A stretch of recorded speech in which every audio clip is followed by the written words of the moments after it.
오늘은 예수님의 회복 탄력성, 예수님의 회복 탄력성이라는 제목으로 하나님의 말씀을 살펴보겠습니다. 우리가 이번 고난 주간에 예수님의 마지막 일주일에 대해서 살펴보고 있습니다. 이 마지막 일주일을 살펴보다가요, 문득 생각이 난 것이 하나 있습니다. 오뚜기입니다. 아무리 넘어뜨리려고 해도 벌떡벌떡 다시 일어서는 오뚜기입니다. 왜 이 오뚜기가 생각이 났을까요? 예수님의 마지막 일대기를 살펴보니까요, 예수님은 매일매일이 위협 가운데 있었습니다.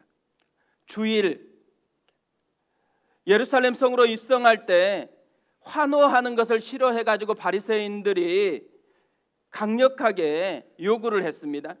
월요일 성전을 깨끗이 하자마자 대제사장들과 서기관들이 예수님을 어떻게 죽일 것인가를 꾀하였습니다. 화요일 계속해서 논쟁을 걸어왔어요.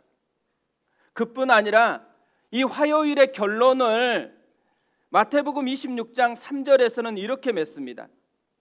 그때의 대제사장들과 백성의 장로들이 가야바라 하는 대제사장의 관정에 모여 예수를 흉계로 잡아 죽이려고 의논하니 말하기를 민난이 날까 하노니 명절에는 하지 말자 하더라. 매일매일 하루도 빠짐없이 예수님이 느끼고 있는 주변의 공기가 뭐예요? 살기입니다. 살기. 자신을 죽이려는 그런 기운들로 가득 차 있는 거예요. 얼마나 힘들겠어요. 그런데도 예수님은 도망치거나 숨지 않습니다. 죽을 상을 가지고 이렇게 일어나는 것도 아니에요. 매일매일 모습을 보면 당당함으로 나오고 있다라는 거죠. 우리에게 보여주는 게 뭐겠어요? 예수님이 온 몸으로 우리에게 보여주는 것, 오뚜기 같다라는 거예요. 오뚜기처럼 주변에서 아무리 넘어뜨리려고 해도 다시 벌떡벌떡 일어서는 힘을 가지고 있다라는 것을 우리에게 보여주는 거죠. 심리학에서는요, 이럴 때 사용하는 용어가 회복 탄력성이라는 말입니다. 사전적으로는 외부의 힘으로부터 변형된 상태에서 원래 상태로 돌아가는 힘이라는 말이에요. 근데 예수님의 모습을 보면 이런 회복 탄력성이 누구보다도 강하게 작동하고 있다라는 것을 보여주는 거죠. 저는 우리 아이들이요, 예수님에게서 이 모습을 배웠으면 좋겠어요. 자라나면 자라날수록 반드시 필요한 게 회복 탄력성이죠. 자꾸만 넘어지게 하는 것들이 있어요. 그러니까 걸음마 하는 모습만 같다 그러면 괜찮을 것 같아요. 애들이 걸음마 배울 때 보면 넘어졌다가도 또 일어나고 넘어졌다가 일어나고 넘어졌다가 일어나면서 결국 걸음마를 하게 되어지잖아요. 걸음마를 통해서 배우는 게 뭐예요? 넘어지는 것은 망하게 하는 게 아니라는 거예요. 넘어지게 하는 것은 근육을 키워주는 그런 통로가 되어진다라는 거죠. 여러 가지 어려움을 통해서 점점 더 강해지고 회복 탄력성이 세워져 가는 그런 아이들로 자라났으면 좋겠어요. 근데 아이들만 이게 필요하겠어요? 저한테도 필요하고 오늘 예배를 드리는 우리 모두에게 필요한 것 있다면 회복 탄력성이라고 생각을 합니다. 우리가 어른이 된다라는 것은요, 마치 이 시처럼 똑같다고 생각해요. 흔들리지 않고 피는 꽃이 없다. 그러니까 흔들리지 않고 어른이 된 사람은 한 명도 없습니다. 어른이 된다라는 것은 끊임없이 우리를 흔들어 놓는 광풍하고 싸우면서 살아간다라는 거잖아요. 그렇기 때문에 필요한 것, 회복 탄력성. 요한복음 15장 19절에서 예수님은 우리에 대해서 이렇게 말씀을 하셨습니다. 너희가 세상에 속하였으면 세상이 자기의 것을 사랑할 것이나 너희는 세상에 속한 자가 아니요 도리어 내가 너희를 세상에서 택하였기 때문에 세상이 너희를 미워하느니라. 우리가 제자가 됐어요. 제자에게 당면한 문제, 예수님처럼 세상이 미워한다라는 거예요. 그러니까 그렇기 때문에 우리가 예수님의 사람이다, 예수님의 제자다 그러면요, 미움 받을 것만 배우면 안 되잖아요. 함께 예수님처럼 이런 모든 것에서도 불구하고 당당하게 새롭게 일어설 수 있는 회복 탄력성을 배워가야 된다라는 거죠. 이런 예수님의 회복 탄력성이 어디에서 오고 있을까요? 오늘은 그것을 살펴보려고 하는데요. 오늘 말씀을 묵상하다가 두 가지를 저는 발견했습니다. 예수님의 회복 탄력성이 오는 것, 쉼에서 온다라는 거예요. 누가복음 21장 37절에 보면요, 예수님의 마지막 일주일의 삶에 패턴이 있다라는 것을 이렇게 소개를 합니다. 예수께서 낮에는 성전에서 가르치시고 밤에는 나가 감람원이라 하는 산에서 쉬시니, 그러니까 낮에는 열심히 사역했어요. 밤에는 뭐 했어요? 쉬셨습니다. 예수님은 쉬는 것이 얼마나 중요한지를 아셨다라는 거죠. 그뿐 아니에요. 예수님이 수요일에 하신 일을 살펴보면 쉼이 얼마나 중요한지를 우리가 더 깊이 알 수가 있어요. 어제 우리가 화요일에 했던 일을 살펴보았잖아요. 성전에서 많은 논쟁을 했고 또 감람산에서 설교를 하셨습니다. 정말 열심히 하는 모습을 가득 채워놨거든요. 다음 날 수요일 뭘 하셨을까요? 신기한 것은요, 복음서를 쭉 살펴보면 예수님이 수요일에 하신 일을 전혀 기록하지 않고 있다라는 거예요. 뭘 얘기하는 걸까요? 쉬셨다라는 거죠. 그래서 수요일을 침묵의 날이라고 그렇게 보통 부르고 있습니다. 집에서 이 수요일에 아무 사건도 기록되지 않아서 예수님이 쉬셨고 침묵의 날이다 이렇게 얘기를 했더니만, 그럼 수요일에는 새벽 부흥회를 쉬는 게 맞다고 그렇게 얘기를 하더라고요. 또 주제도 예수님과 함께하는 수요일이니까 예수님도 쉬셨는데 우리도 오늘 아침에 쉬는 게 맞다고 그렇게 이야기하는 것입니다. 어떻게 생각하세요? 너무 좋은 아이디어 아니에요? 어제 이걸 좀 광고를 했어야 되는데 광고를 못 해가지고 오늘 다 이렇게 또 모여 있습니다. 예수님이 수요일에 아무것도 하지 않은 게 아니에요. 쉬셨어요. 아무것도 하지 않는 것하고 쉬는 것은 다른 영역이에요. 우리가 몸만 아무것도 안 하고 있다고 해서 진짜 쉬어지는 게 아니에요. 몸도 쉬어야 되지만 반드시 마음도 쉬어야 합니다. 예수님은 이렇게 계속적으로 긴장도가 있는 이 속에서 어떻게 마음을 쉴 수가 있었을까요? 저는 이 나인홀드 니버가 한 기도문이요, 그걸 우리에게 잘 얘기해주고 있는 것 같아요. 주여, 바꿀 수 없는 것을 받아들이는 평온함과 바꿀 수 있는 것을 변화시킬 수 있는 용기를 주시고 이 둘의 차이를 알 수 있는 지혜를 주시옵소서. 예수님이 이 기도문대로 하신 거예요. 1절 2절을 보세요. 예수께서 이 말씀을 다 마치시고 제자들에게 이르시되 너희가 아는 바와 같이 이틀이 지나면 유월절이라 인자가 십자가에 못 박히기 위하여 팔리리라 하시더라. 지금 뭘 우리에게 보여주고 있어요? 제자들에게 뭘 얘기하고 있는 거죠? 바꿀 수 없는 것과는 싸우지 말아야 된다라는 거예요. 바꿀 수 없는 것과 싸우기 위해서 얼마나 애를 쓰고 에너지를 낭비해요. 그런데 바꿀 수 없는 것을 받아들이는 평온함에 대해서 제자들에게 본을 보여주고 있는 것이죠. 고난주간 수요일에 예수님께 배워야 하는 것이 이거라는 거예요. 바꿀 수 없는 것과 너무 씨름하지 말고 바꿀 수 없는 것을 받아들이는 평온함의 지혜가 우리에게 있어야 한다라는 거죠. 두 번째로 예수님의 회복 탄력성은 격려를 받아들이는 데 있다라는 것입니다. 오늘 말씀이 긴데 다 읽었습니다. 왜 다 읽었냐면 구조를 알아야 되기 때문에 읽었어요. 이런 오늘 본문과 같은 구조를요, 샌드위치 구조라고 하거든요. 마치 샌드위치처럼 예수님을 죽이려고 의논하는 이야기하고 가룟 유다가 예수님을 파는 이야기 사이에 옥합을 깨트려서 향유를 부은 한 여인의 이야기를 끼워 놓았습니다. 보통 이런 샌드위치 구조는요, 뭘 강조하려고 하는 거냐면 샌드위치에서는 가운데 있는 게 중요하잖아요.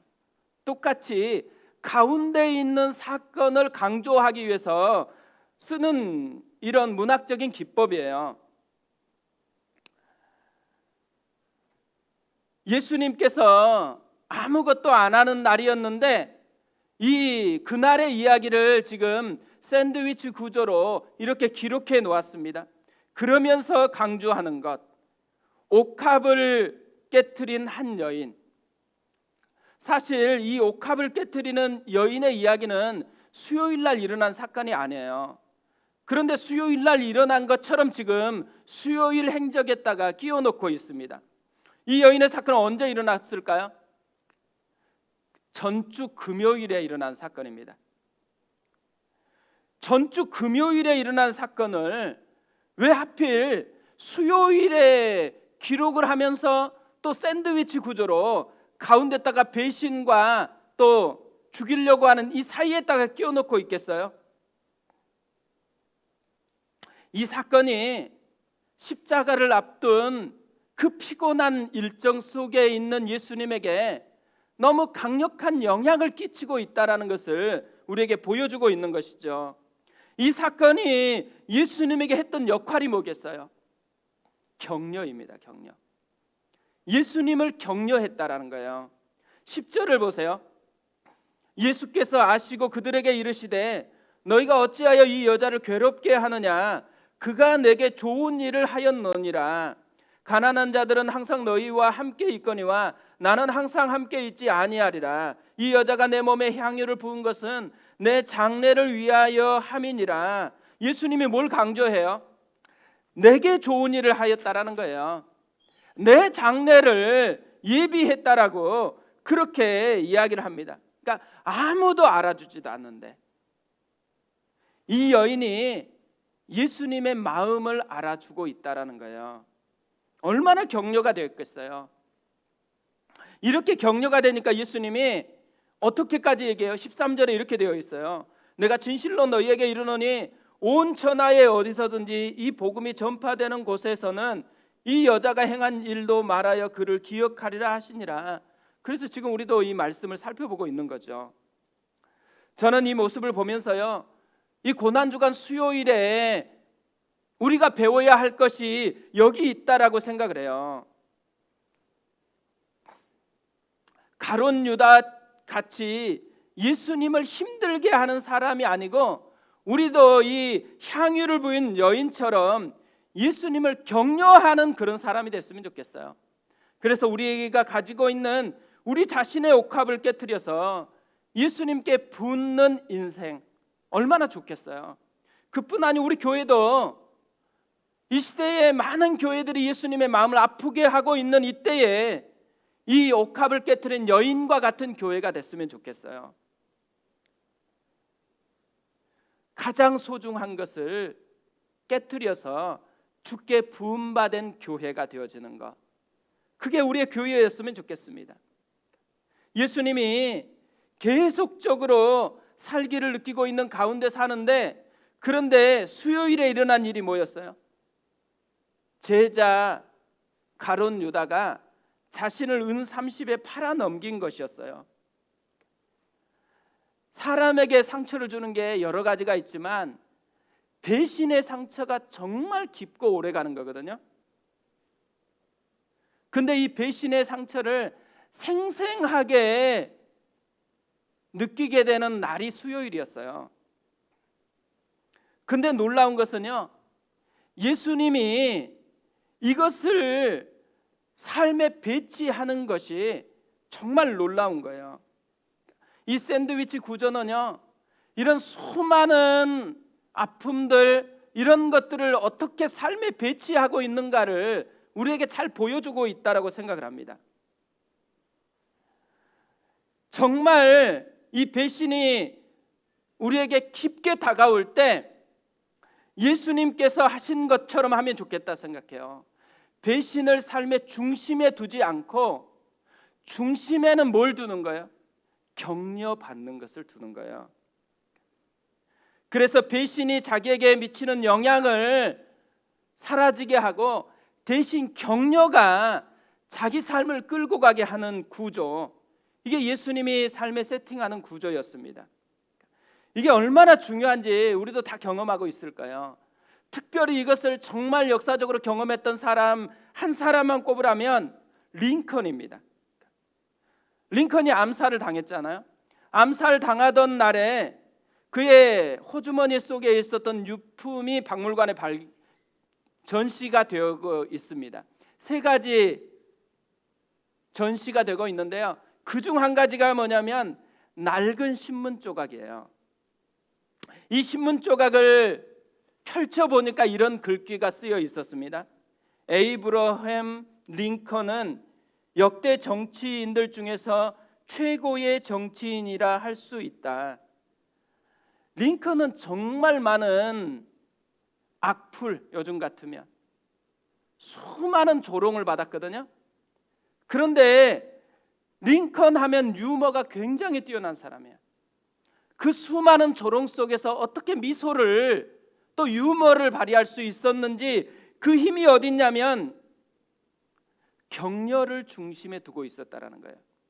수많은 것들이 다가와도 격려가 그 중심에 있었기 때문에 끊임없이 회복할 수 있었다라는 거죠. 우리의 대부분의 문제가 어디에 있겠어요? 격려를 중심에 두지 않고 자꾸만 상처를 중심에 둔다라는 거예요. 우리가 얼마나 상처를 많이 생각해요. 대부분 이야기를 나눠보면요, 세상에 제일 사랑하는 게 뭐라고 생각해요? 저는 사람들이 제일 세상에 사랑하는 것은 상처라고 생각해요. 그래서 만나기만 하면 상처 얘기해요. 또 얘기했는데 또 다음 사람 만나면 또 얘기하고 또 얘기하고 또 얘기해요. 그것도 한참 지나버렸는데 왜 그럴까요? 위치를 잘못 설정하고 있기 때문에 그렇죠. 그러니까 상처를 중심에다가 고정시켜 놓으니까 계속해서 그 상처에서 흘러나오는 것을 영향받아서 살아간다라는 거죠. 상처 없는 사람은 없습니다. 상처가 없어질 인생은 없는 거죠. 그런데 예수님을 보면요, 예수님보다 상처가 많은 사람은 없어요. 그런데도 불구하고 예수님은 상처가 작동하지 않는 삶을 살아요. 왜냐하면 격려를 모든 것의 중심에 두고 나머지는 전부 다 격가지로 밀어냈기 때문에 그런다라는 거죠. 우리가 다른 어떤 것보다도 이 예수님의 구조를 우리가 배웠으면 좋겠습니다. 수요일 예수님의 이야기를 통해서 우리가 정말 배워야 하는 것, 우리도 회복 탄력성이 필요하다라는 거죠. 쉼이 있어야 돼요. 특별히 바꿀 수 없는 것과 싸우는 게 아니에요. 바꿀 수 없는 것은 받아들이는 평온함을 배우는 것, 또 구조를 잘 설정해야 됩니다. 상처가 또 아픔이 없는 사람은 없어요. 그러나 그것이 중심이 되면 안 돼요. 격려를 중심에 두는 거죠. 세상에서 가장 위대한 격려를 받은 사람이 우리들이거든요. 예수님의 격려. 우리를 자녀 삼아 주었다라는 것은 모든 허물에도 불구하고 내가 너를 사랑한다라는 거잖아요. 내가 너와 함께 하고 싶다라는 거잖아요. 이것만큼 위대한 격려가 어디 있어요? 이 격려를 받은 사람입니다. 이 격려가 우리의 중심에서 작동하도록 구조를 세우는 것, 이게 우리가 배워야 하는 것이죠. 그래서 격려가 이끌어가는 그 삶이 우리의 삶이 되었으면 좋겠습니다. 우리 그 마음을 가지고 함께 기도하도록 하겠습니다. 오늘 특별히 우리가 오늘 이 수요일 말씀을 통해서 우리의 기도, 해야 될 기도, 하나님, 우리가 이 향유 옥합을 가지고 예수님을 격려했던 그 여인처럼 되게 도와주십시오. 우리 교회가 그런 교회 되게 도와주시옵소서. 그뿐만 아니라 우리에게도 회복 탄력성을 주옵소서. 쉼의 능력, 바꿀 수 없는 것과 싸우지 않고 바꿀 수 없는 것을 소화해내는 평온함을 가지게 도와주십시오. 격려의 능력을 우리가 가지기를 원합니다. 많은 아픔이 있어도 격려가 중심이 되는, 하나님이 날 사랑한다라는 이 위대한 격려가 우리의 중심이 되어져서 끌고 가는 그 사람 되게 도와주시옵소서. 우리 위에서 같이 기도하겠습니다. 살아계신